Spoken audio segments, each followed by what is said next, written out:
सही है। अब जिन बच्चों के एजीटीए में कम नंबर बन गए हैं ना, आ जाओ बढ़िया से क्लास ले लो। ठीक है, आप लोगों ने पिछली बार क्या किया कि भैया वैकेंसी आई फिर तैयारी शुरू किया, कुछ लोगों ने तो जब एग्जाम डेट आई फिर तैयारी शुरू की। तो तैयारी टाइम मांगती है ना। आप तैयारी को समय दोगे, ठीक है, रिजल्ट अच्छा आएगा। ठीक, तो तैयारी वक्त मांगती है, तो समय से तैयारी स्टार्ट कर देना चाहिए, क्योंकि आपको पता है कि भैया नई वैकेंसी आने वाली है। लगभग फरवरी में या होली तक आपको खुशखबरी मिलने वाली है, एजीटीए में नई वैकेंसी आने वाली है। तो बच्चों, हमारा जो 25 नंबर में एक सेक्शन आना है वो है आपका क्रॉप साइंस, फसल विज्ञान, है ना, फसल विज्ञान। तो ये जो पहले हमने क्या करवाया था बच्चों, कि पहले सेट पेपर करवाए थे। सेट पेपर हम करवाएंगे ऐसा नहीं है, लेकिन अभी नहीं करवाएंगे। सेट पेपर कब करवाएंगे? सेट पेपर करवाएंगे जब जब एग्जाम डेट आएगी। अभी क्या करवाओगे सर? अभी हम आपको करवाएंगे सेक्शन वाइज, या फिर कहें आपके जो भाग हैं, जैसे पार्ट है, जैसे आपका क्रॉप साइंस है, मृदा विज्ञान हो गया, जल संरक्षण, मृदा विज्ञान में जल संरक्षण हो गया, ठीक है, पादप प्रजनन अनुवांशिकी बायोटेक्नोलॉजी हो गया, ठीक है, एनिमल हस्बेंड्री हो गया, पशुपालन हो गया। ठीक, तो इस हिसाब से आपके अलग अलग भागों में आपको बांटकर आपके सेशन करवाएंगे।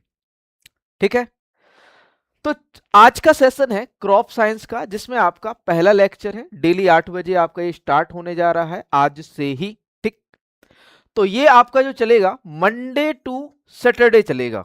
ठीक, sorry, Monday to Friday, Saturday नहीं हो पाएगा, मंडे टू फ्राइडे ये सेशन जो चलेगा आपका मंडे टू फ्राइडे चलेगा। ठीक, और सैटरडे संडे को कुछ हम स्पेशल देखेंगे। ठीक है, क्योंकि केवल इसी से काम तो चल रहा नहीं है, कुछ स्पेशल भी करना पड़ेगा आप लोगों के लिए। ठीक, तो सैटरडे संडे कुछ स्पेशल रहेगा, और मंडे टू फ्राइडे डेली आपकी एजीटीए व शुगर केन सुपरवाइजर, गन्ना पर्यवेक्षक की वैकेंसी तो आना तय है, और एजीटीए की तो बिल्कुल लगभग तय ही है। तय मतलब एक है फरवरी में नोटिस आने वाला है, तो तैयारी स्टार्ट कर दो। और यदि आप ज्वाइन करना चाह रहे हो कि सही सर जी हमें आपके साथ अच्छे से थ्योरेटिकल तैयारी करनी है, तो थ्योरेटिकल तैयारी करनी है तो नया बैच स्टार्ट हो रहा है 12 जनवरी से।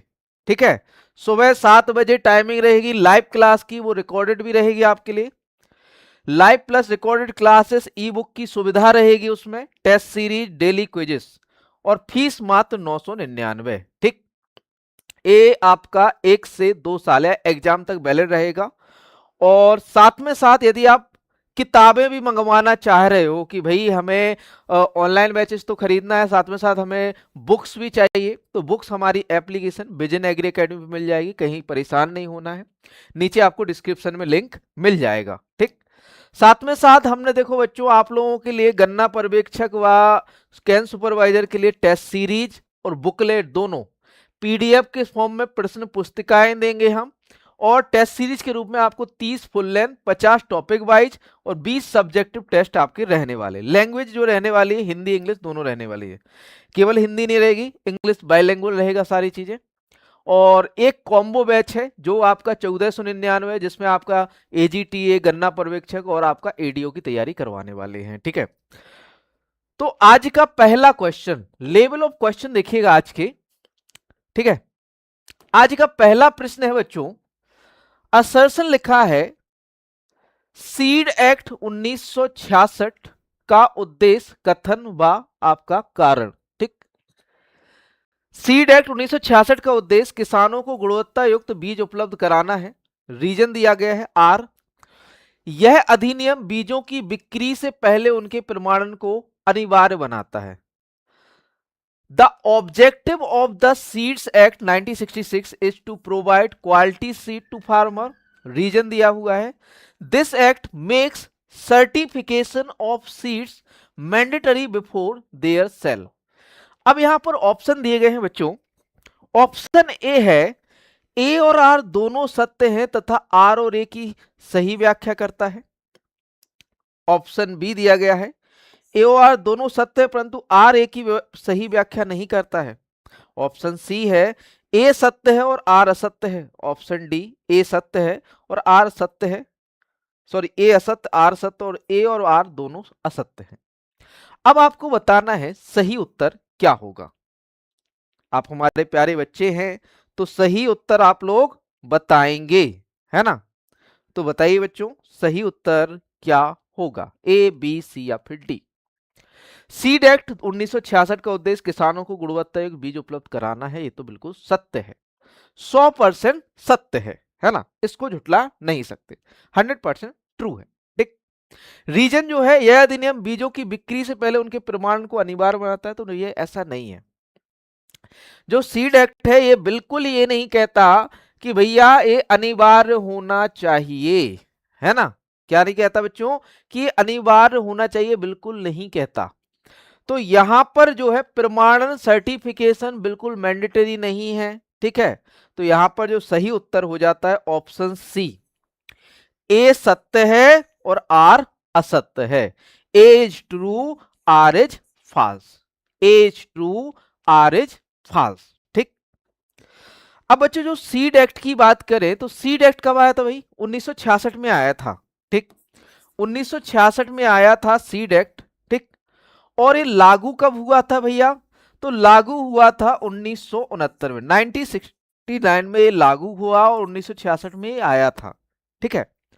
और साथ में साथ बात करें बच्चों कि सीड एक्ट के तहत कुछ रूल बनाए गए थे जिन्हें कहा गया बच्चों सीड रूल। क्या कहा गया, सीड रूल, जो कि आपके आए थे 1968 में। कब आए थे बच्चों, 1968 में।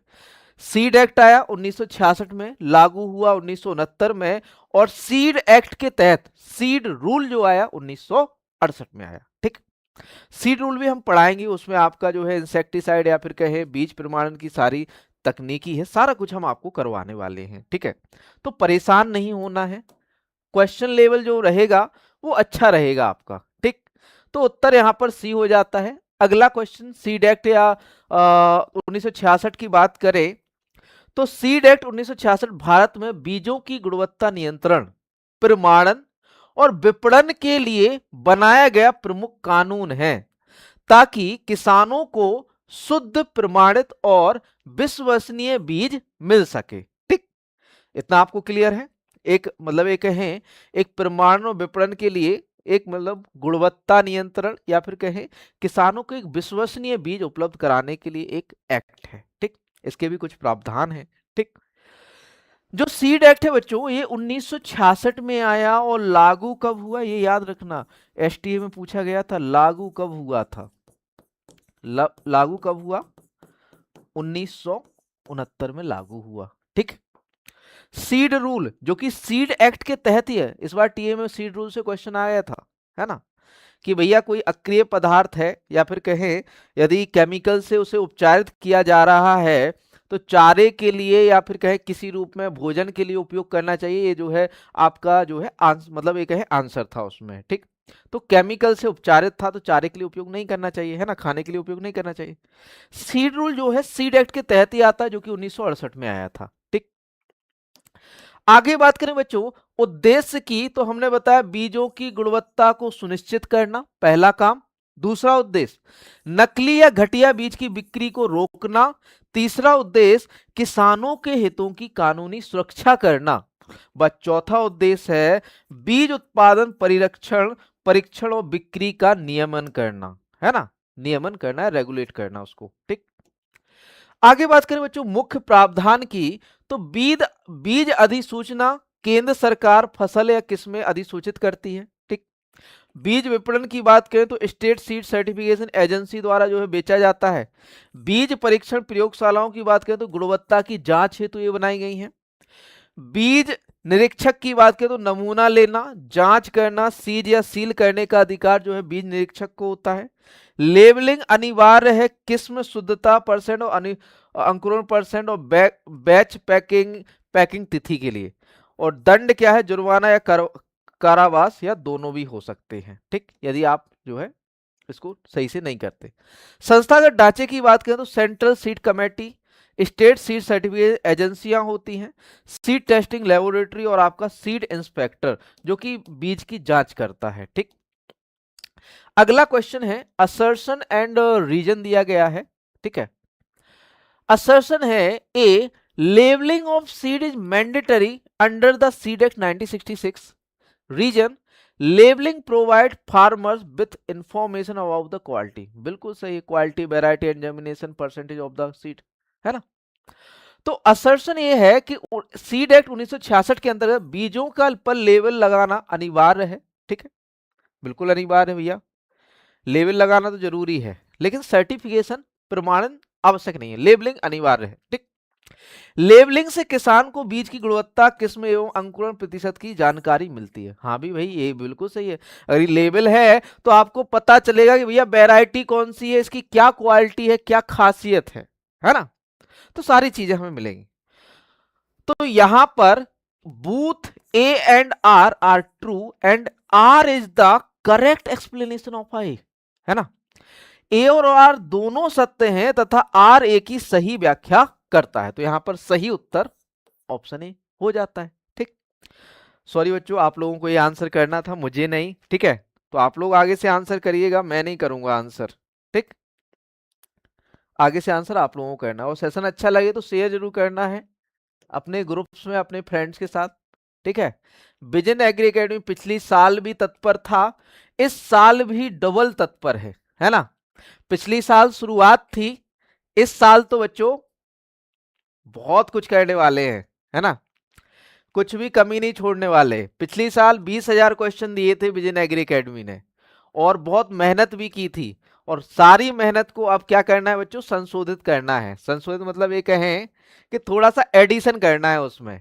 ठीक है, संशोधित कुछ नहीं करना है, क्वेश्चन अब भी वही रहेंगे, लेकिन बहुत सारे क्वेश्चन नए ऐड हो गए, और नए ऐड होंगे तो आप लोगों के लिए जो है पैटर्न भी बहुत कुछ चेंज हो जाएगा। ठीक है, तो इस बार कुछ नया करने वाले हैं। ठीक है, तो तैयार रहना, बस थोड़े से दिन की बात है, वैकेंसी आने वाली है, तैयारी स्टार्ट कर दें। ठीक है, आप लोगों के लिए जितना होगा हम आपके साथ हैं, और हमेशा तत्पर रहेंगे आपके लिए। ठीक, मेहनत आपको करनी है, सारी चीजें हम देंगे, हमारे पास बहुत सारा कंटेंट है। ठीक, देखिए बच्चों, अगला क्वेश्चन, क्वेश्चन नंबर 3 है, match the following list first with list second and choose the correct answer. सूची 1 का सूची 2 से मिलान करें और सही उत्तर चुनें। लिस्ट 1 सूची 1 फील्ड क्षेत्र दिया गया है और फादर या जनक दिए गए हैं बच्चों। कॉटन, बीटी कपास, ए एस एस बेंस, hybrid rice in India, Bharat में संकर चावल, सुभाष पालेकर नहीं है भैया, ZBNF, zero budget natural farming, Masanobu Fukuoka, relay cropping, सीडी मेई, नेचुरल फार्मिंग, प्राकृतिक खेती। आप लोग आंसर कीजिए, ये आपके सामने मिलान दी गए हैं, मैं तो फिर बताऊंगा ही। ठीक है, ए बी सी या डी, जल्दी से आंसर लिख दो आप लोग, बढ़िया से लिखना। और ठीक है, सिलेक्शन आपको लेना है, करवाना हमें है। ठीक है, तैयारी हम कराएंगे, सिलेक्शन आपको लेना है। बताइए भाई सही आंसर क्या होगा, हम तो ले चुके हैं सिलेक्शन। ठीक है, बताइए सही उत्तर। चलो हम बता देते हैं, हम बता दें, चलो शुरू बताते हैं। देखो बच्चों, जो बीटी कॉटन है, बीटी कॉटन के जनक कौन है भाई, सीडी मेई। ठीक है, hybrid rice in India, Bharat में संकर चावल के जनक कौन है बच्चों, E A Siddiqui. Zero budget natural farming, ZBNF किसने दिया, सुभाष पालेकर ने दिया। रिले क्रॉपिंग किसने दी, एसएस एसएस बेंस ने दी। और भैया नेचुरल फार्मिंग, प्राकृतिक खेती किसने दी, मसानोबु फुकोका द्वारा दी गई, मसानोबु फुकोका ने दी। ठीक है, तो यहां पर मिलाते हैं कि भैया पहले का डी, ठीक है, दूसरे का ई, तीसरे का आपका जा रहा है नेचुरल फार्मिंग बी, और चौथे का जा रहा है ए, और पांचवें का जा रहा है भैया सी। तो यहां पर डी ई बी ए सी मतलब ऑप्शन बी सही उत्तर हो जाता है ना, सही उत्तर हो जाता है। अब भैया ये चीजें जानना जरूरी है कि कौन से किसके जनक कौन है, ठीक है, ये बहुत ही इंपॉर्टेंट है भैया, एग्जाम में पूछा जाता है कभी कभार। अभी देखो आपसे पूछा गया था निम्न में से अनुवांशिकी के जनक कौन नहीं है ना, सॉरी कौन है, उपयुक्त में से कोई नहीं, ठीक, ये क्वेश्चन आया था, ऐसे क्वेश्चन पूछे जाते हैं, तो ये हम जनरल में कवर कर देते हैं, और जनरल में आपको आनी चाहिए, ठीक है, जनरल आपको क्या होनी चाहिए, आनी चाहिए। अब ये बताओ गोल्डन राइस के जनक कौन है, गोल्डन राइस के जनक, गोल्डन राइस के जनक या सुनहरे चावल के जनक कौन है, लिखो जल्दी से कमेंट में, सुनहरे चावल के जनक कौन है, इंगो पोट्रिकस, इंगोपोट्रिकस सुनहरे चावल के जनक कहे जाते हैं, है ना। सुपर राइस के जनक बताओ, सुपर राइस कभी कोई पूछ लेगा, भैया सुपर राइस के जनक बता दो, सुपर राइस के जनक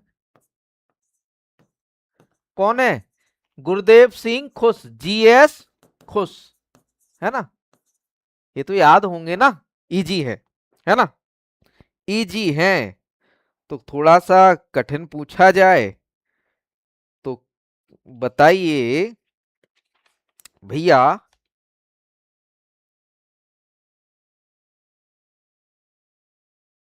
क्रॉप रोटेशन के जनक कौन है, फसल चक्र के जनक, क्रॉप रोटेशन आपके उसमें सिलेबस में है, क्रॉप रोटेशन के जनक कौन है, फसल चक्र के जनक कौन है, जल्दी से लिखो कमेंट में, कमेंट में लिख दो कौन है, नॉरफॉल्क, क्रॉप रोटेशन के जनक कौन है, नॉरफॉल्क, है ना, कौन है क्रॉप रोटेशन के जनक, नॉरफॉल्क, याद रख लेना, क्रॉप रोटेशन के जनक फसल चक्र के जनक कौन है, नॉरफॉल्क, नॉरफॉल्क फसल चक्र के जनक है। मिक्स्ड फार्मिंग के जनक बताओ, मिक्स्ड फार्मिंग, मिश्रित खेती के जनक बताओ, मिक्स्ड फार्मिंग के जनक, मिक्स्ड फार्मिंग के जनक बताओ जल्दी से, मिश्रित खेती के जनक कौन है, मिश्रित खेती के जनक, ला फ्लेटेज, ला फ्लेटेज, है ना, ला फ्लेटेज कौन है बच्चों, मिक्स्ड फार्मिंग के जनक है, मिश्रित खेती के जनक हैं। तो ऐसे ही ऐसे करके आपको याद करना है, ये जनरल एग्रीकल्चर में नोट्स में पूरा हमने टेबल ऐड किया हुआ है, ठीक है। अच्छा लगे सेशन तो शेयर जरूर करना, और नए हैं चैनल पे तो सब्सक्राइब जरूर कर लेना। अगला क्वेश्चन बच्चों, according to FSSAI match the following list 1 with list 2 and choose the correct answer. FSSAI मानक के अनुसार सूची 1 का सूची 2 से मिलान करें और सही उत्तर चुनें। सूची 1 में उत्पाद दिए गए हैं और सूची 2 में TSS दिया गया, टोटल सॉल्युबल सॉलिड, कुल ठोस पदार्थ, कुल घुलनशील ठोस पदार्थ, टोटल सॉल्युबल सॉलिड दिया गया है, ठीक है। अब बच्चों इससे इस बार एक क्वेश्चन पूछा गया था कि भाई आरटीएस में वाटर परसेंटेज कितना होता है ना, पानी की मात्रा। अब भाई आपको बता दें कि जो पानी की मात्रा होती है, जो फूड प्रोजेक्ट एक है प्रिजर्वेटिव प्रोडक्ट होते हैं उनमें, संरक्षित पदार्थों में, तो टीएसएस को घटा दो, टोटल उत्पाद में 100 में से टीएसएस घटा दो तो पानी की मात्रा आ जाएगी, है ना। यदि टीएसएस यहां 75 है तो वाटर कितना होगा बच्चों, 25% होगा, 25%। यहां 68 है तो 32% क्या होगा बच्चों, वाटर होगा, ठीक है। यहां 10% है तो 90% क्या होगा बच्चों, वाटर होगा, ठीक है। और यहां आपका 65% है तो 35% क्या होगा बच्चों, वाटर होगा। तो टीएसएस याद है तो वाटर की मात्रा आप आसानी से निकाल सकते हो, पानी की मात्रा आसानी से निकाल सकते हो। अब यहां पर आपको विभिन्न जो आपको प्रोडक्ट दिए गए हैं, फूड प्रिजर्व प्रोडक्ट दिए गए हैं, उनका टीएसएस दिया गया है, उसको आपको सही मिलान करना है, ठीक है। तो jam, jelly, ready to serve, cordial और कैंडी का टीएसएस आपको पता लगाना है, और नीचे आपको कोड दिए गए हैं जिनकी मदद से आपको उत्तर करना है। तो भैया जल्दी से बताओ सही उत्तर क्या होगा, ए, बी, सी या डी। और सेशन अच्छा लगे तो शेयर जरूर करने हैं। ठीक है। और यदि ऑफलाइन ज्वाइन करना चाहे तो ऑफलाइन हमारा ललितपुर में ब्रांच है, और ऑनलाइन ज्वाइन करना चाह रहे हो तो vision agri academy app download कर लो। ठीक है। तो देखो बच्चों, सही उत्तर की बात करें तो पहले तो जैम जैम की बात करें तो इसमें बच्चों कितना होता है टीएसएस, कितना 68%, 68% टीएसएस होता है जैम में। ठीक है। जेली में कितना होता है बच्चों, 65% टीएसएस होता है जेली में। ठीक है। रेडी टू सर्व आरटीएस में बच्चों 10% टीएसएस होता है, 90% बाटर होता है, आरटीएस का ही पूछा गया था। ठीक है, क्लियर। कॉर्डियल की बात करें तो कॉर्डियल में होता है 30% टीएसएस, और कैंडी में होता है बच्चों 75% टीएसएस, है ना। टोटल सॉल्युबल सॉलिड कितना होता है 75। तो मिलान करेंगे तो बच्चों B B D sorry B D C E और ए आ जाएगा, है ना। तो यहां पर देखेंगे बी डी सी ई ए, तो यहां पर देखो बच्चों, पहले का बी, दूसरे का डी, तीसरे का सी, चौथे का ई, पांचवी, है ना, ए मिलान हो रहा है। तो यहां पर सही उत्तर जो हो जाता है ऑप्शन डी हो जाता है। ठीक है, ठीक है बच्चों, क्लियर है। ठीक, ये आपको याद रखना है। ठीक, आगे चलते हैं अगले प्रश्न की ओर। अगला प्रश्न है, scientific name of muskmelon is cucumis melo, predominant sex form of muskmelon is, खरबूजे का वैज्ञानिक नाम कुकुमिस मैलो है, खरबूजे का प्रमुख लिंग की रूप क्या है। मोनोएसियस है, द्विलिंगी है, प्रोटोएंड्री पाई जाती है, प्रोटोगायनी पाई जाती है, एंड्रोमोनोएसियस है, इनमें से कोई नहीं, नन ऑफ द एबव। तो बताओ बच्चों कि आपका जो एक कहें कि खरबूजा है वो कैसा होता है, बताओ जल्दी से, ए बी सी या फिर डी। राइट आंसर क्या होगा, जल्दी से सही उत्तर लिख दो भाई, हम इंतजार कर रहे हैं आपके सही उत्तर का। आप लोग अच्छे बच्चे हैं, सही उत्तर करते हैं, है ना, करते हैं ना।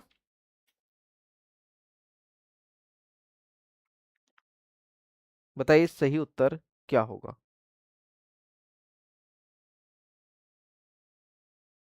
ए बी सी या डी।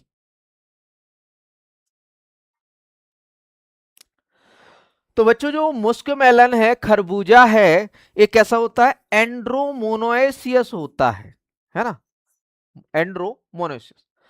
अब मोनोएसियस की बात करें तो द्विलिंगी की बात करें तो मोनोएसियस का मतलब ये होता है बच्चों जिस पर मेल और फीमेल पार्ट एक ही पौधे पर हो, जहां पर male and female part male and female part एक ही पौधे पर उपस्थित होते हैं, उन्हें मोनोएसियस पौधा या फिर कहें मोनोएसियस या द्विलिंगी प्लांट या पौधा कहा जाता है।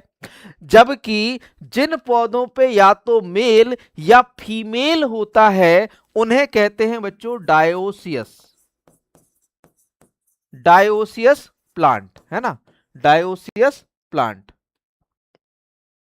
डायोसियस,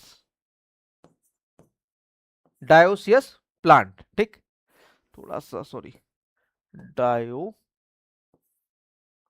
सी आई ओ यू एस, डायोसियस प्लांट कहते हैं उन्हें, है ना, एक लिंगी पौधे। जैसे आपका पपीता है, पपीता कैसा है, डायोसियस है। ठीक, फिर बात करें बच्चों प्रोटोएंड्री की, तो प्रोटोएंड्री का मतलब ये होता है बच्चों, प्रोटोएंड्री का सीधा सीधा मतलब पहले एंड्री मीन्स होता है बच्चों मेल पार्ट का, तो पहले मेल का परिपक्व होना, उसके बाद फीमेल का आना, या पहले मेल का आना उसके बाद फीमेल का आना प्रोटोएंड्री पाया कहलाता है। प्रोटोगायनी की बात करें तो प्रोटोगायनी का मतलब होता है बच्चों पहले आपका फीमेल पार्ट का डेवलप होना, फिर आपका जो है मेल पार्ट का डेवलप होना। प्रोटोगायनी आपकी बाजरा में पाई जाती है, किस में पाई जाती है बच्चों, लिख लो, बाजरा में पाई जाती है। प्रोटोएंड्री किस में पाई जाती है बच्चों, मक्का में पाई जाती है। किसमें पाई जाती है बच्चों? मक्का में पाई जाती है। ठीक है। एंड्रोमोनासियस प्लांट कौन सा है बच्चों? आपका खरबूजा है। और एंड्रोमोनासियस प्लांट या गायनोसियस प्लांट बताएं तो यहां पर एंड्रोमोनासियस में केवल आपका खरबूज आता है, मस्कमेलोन आता है। ठीक है। डायोसियस या मोनोसियस प्लांट में आपके कुकुरबिट्स आ जाते हैं। मोनोसियस में कौन आ जाते हैं? कुकुरबिट्स। कुकुरबिट्स आ जाते हैं। ठीक। मोनोसियस में और कौन सा आ जाते हैं? और कौन से पौधे आते हैं? कसावा अमरैंथस। कसावा, कसावा आ जाता है किसमें आपका बच्चों? मोनोसियस में। ठीक। आपका गायनोसियस प्लांट में कुकुम्बर आ जाता है। गायनोसियस, ये एंड्रोमोनोसियस है। गायनोसियस, गायनोसियस में कौन आ जाता है? कुकुम्बर, ककड़ी। ठीक है, याद रखना ये चीजें। ठीक है, क्लियर है। आगे चलते हैं अगले क्वेश्चन की ओर। यहां पर सही उत्तर जो है एंड्रोमोनिस से ऑप्शन डी सही हो जाता है। ठीक। सेशन अच्छा लगे तो सब्सक्राइब जरूर करना है, शेयर जरूर करना है प्यारे बच्चों। अगला क्वेश्चन है, थोड़ा सा कॉम्प्लिकेटेड है। कॉम्प्लिकेटेड तो नहीं है लेकिन इजी है। क्वेश्चन ये है कि विच of the following paste majorly damage pulses crop. निम्नलिखित में से कौन सा कीट मुख्य रूप से दालों की फसलों को नुकसान पहुंचाता है?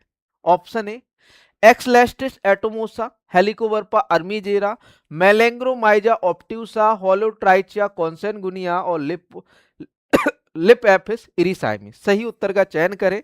केवल एक और दो, केवल एक, दो और तीन, केवल दो और पांच, उपरोक्त सभी या उपरोक्त में से कोई नहीं। तो सही उत्तर आप लोग बताएंगे, सही आंसर आप लोग बताएंगे बढ़िया से। ठीक है, हम आपके आंसर का इंतजार कर रहे हैं। तो सही उत्तर क्या होगा बताइए जल्दी से। ए, बी, सी या डी। आपके दलहनी फसलों को नुकसान पहुंचाने वाले कीट कौन से हैं? बताइए जल्दी से सही उत्तर। आंसर करिए, ऐसे कैसे चलेगा भैया। आंसर सर्वोपरि है, उत्तर सर्वोपरि है। जब तक आप आंसर नहीं करोगे कैसे पता चलेगा? थोड़ा सा क्वेश्चन कॉम्प्लिकेटेड है क्या? नहीं है भाई, ऐसे क्वेश्चन आ रहे हैं एग्जाम में। बताओ भैया आंसर क्या होगा, ऐसे ही प्रश्न पूछे जा रहे हैं परीक्षा में। तो बच्चों जो एक्सिलेस्टिस एटमोसा है, थोड़ा सा सरल कर दे रहे हैं इसको, हम रेड ग्राम प्लम मॉथ बोलते हैं। इसको क्या बोलते हैं? रेड ग्राम प्लम मॉथ। ठीक। हेलिकोवर्पा अर्मीजेरा को आप सभी जानते हैं भैया, फली छेदक है, पोड बोरर है।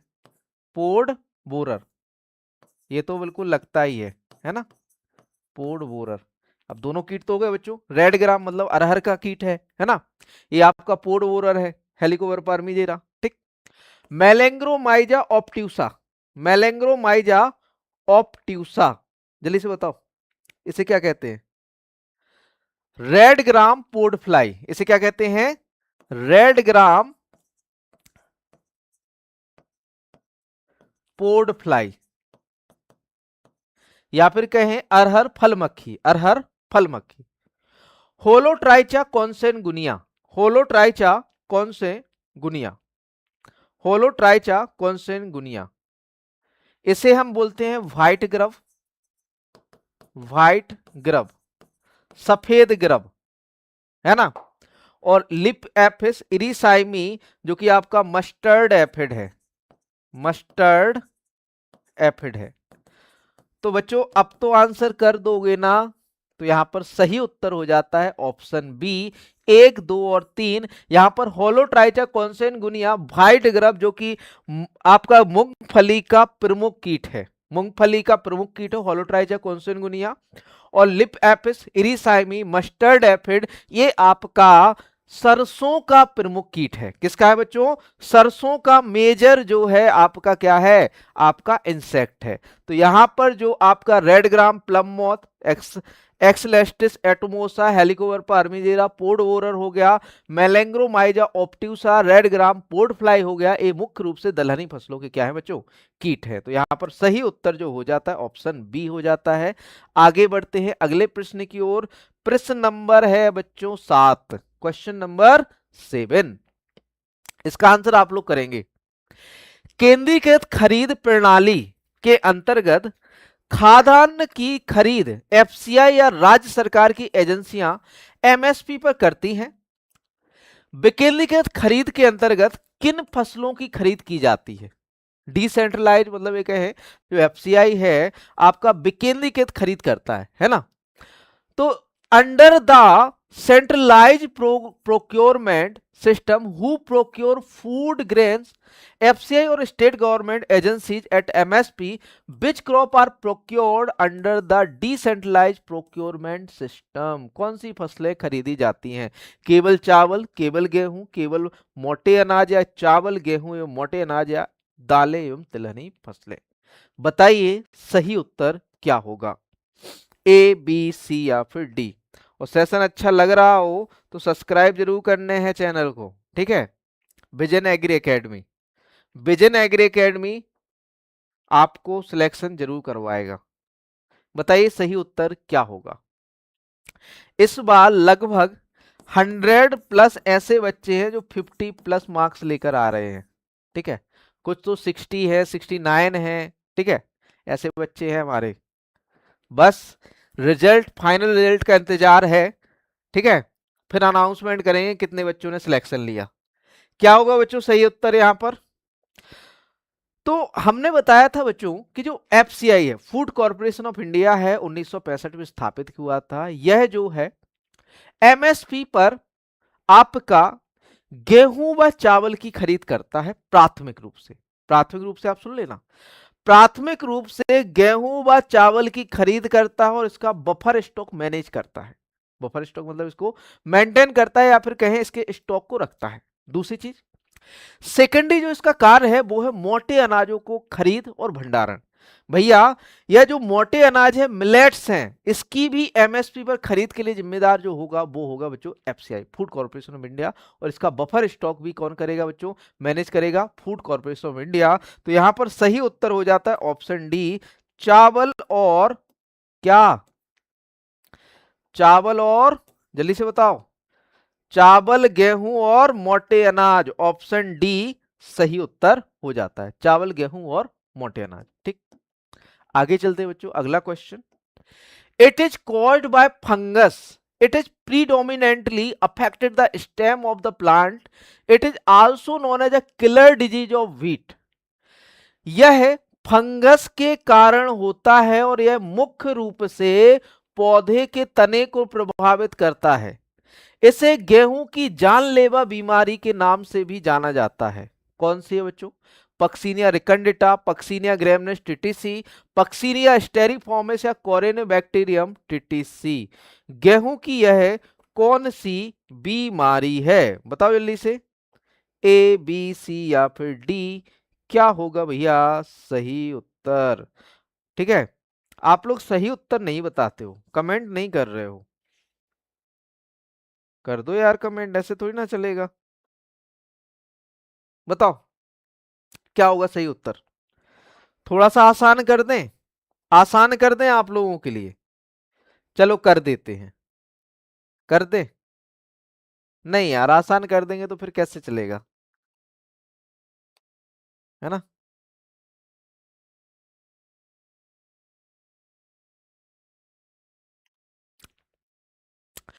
पक्सीनिया रिकंडिटा जो है ये ब्राउन रस्ट कहलाता है, ब्राउन या लीफ रस्ट। भूरा या पत्ती रतुआ रोग, रतुआ रोग भी बोलते हैं, है ना। भूरा या पत्ती रतुआ रोग, ठीक। इसको हम ब्लैक रस्ट बोलते हैं, ब्लैक रस्ट या स्टेम रस्ट। काली रोली, रतुआ, रस्ट को हम देखो रोली भी बोलते हैं, जंग भी बोलते हैं, रतुआ भी बोलते हैं। तो काली रोली या तना रोली, बताओ जल्दी से क्या ये सही होगा? और थोड़ा सा आसान करते हैं, Puccinia striiformis yellow rust, yellow rust बोलते हैं। कोरेनेबैक्टीरियम टिटिसी, जिसे हम कोरेनेबैक्टीरियम टिटिसी टुंडू या येलो ईयर रॉट, टुंडू या येलो ईयर रॉट के नाम से जानते हैं। अब बता दो भैया कौन सा जो है तने में जो है मुख्य और जानलेवा या किलर डिजीज के रूप में जाना जाता है गेहूं की, तो बच्चों वो है बच्चों आपका कौन सा?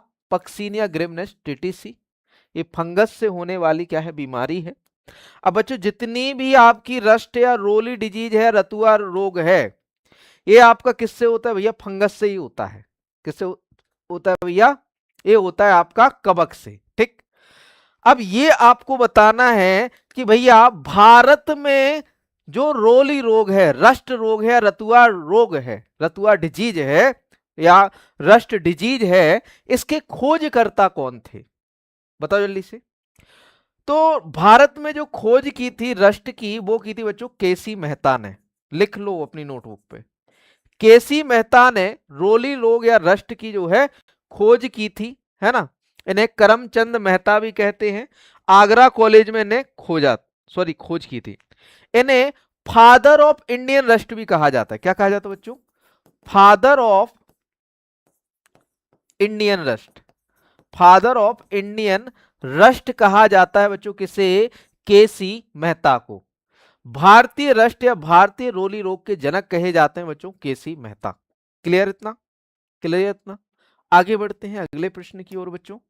अगला प्रश्न यहां पर सही उत्तर ऑप्शन बी हो जाता है। अगला क्वेश्चन है, short duration quick growing crops grown between two main crops और use as a contingent crop to replace failed crop, which of the following crop is catch crop? छोटी अवधि की जल्दी बढ़ने वाली फसलें जो दो मुख्य फसलों के बीच उगाई जाती है या खराब हुई फसलों की जगह पर वैकल्पिक फसल के रूप में इस्तेमाल की जाती है, इनमें से कौन सी फसल कैच क्रॉप है? अब कैच क्रॉप हमने बताया था बच्चों कि कैच क्रॉप ऐसी फसलें होती हैं जो दो मौसम के बीच छोटी अवधि में उगाई जाती है। ये मुख्य रूप से छोटी अवधि की फसलें होती हैं, या फिर एक फसल खराब हो जाने पर उसकी जगह पर वैकल्पिक रूप से ये उगाई जाती है, तो उसे हम क्या कहते हैं? कैच क्रॉप कहते हैं। तो एग्जाम्पल बताओ कैच क्रॉप का कौन सा है?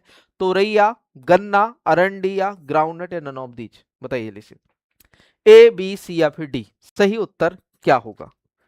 ए बी सी या डी सही उत्तर क्या होगा? जल्दी से आंसर कर दो, अच्छे बच्चों की तरह आंसर कर दो। ये सेशन डेली होने वाला है रात को 8 बजे, ठीक है। शाम 8 बजे आपको आ जाना है, ठीक है। इस समय तो बच्चे रजाई में आराम से आराम फरमा रहे होते हैं, और जो बच्चे सीरियस होते हैं वो मेहनत कर रहे होते हैं। देखो बच्चों, एक होता है कंफर्ट जोन, आलस, और दूसरा होता है भैया मेहनत, ठीक है।